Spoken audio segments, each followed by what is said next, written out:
పెళ్లి గురించి మనం చెప్పుకుంటున్నాం కానీ పెళ్లి చేసుకునే వాళ్ళకి ఇప్పుడు చెప్తున్నాను, జీలకర్ర బెల్లము నెత్తి మీద పెట్టిన తర్వాత 6 నిమిషాలు ఒకళ్ళ కళ్ళల్లో ఒకళ్ళు చూసుకోవాలి. 6 నిమిషాలు. ఈ కెమెరా వాళ్ళు ఎక్కడ చూడనిస్తారు? చూడనివ్వరుగా. ఇదొకటైతే సుముహూర్తానికి ముందు ఒక మంత్రం చదువుతారు. సులగ్నే సావధాన సుముహూర్తే సావధాన.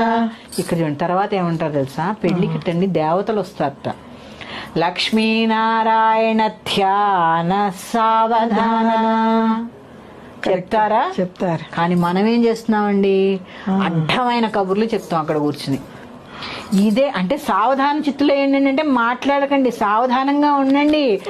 దేవతలు కూడా దిగి వచ్చి సుముహూర్తంలో దీవిస్తారు. అవునండి. ఇలాంటివి పాటించినప్పుడు మనకి మరి బాధలు రాకుండా ఎట్లుంటాయి?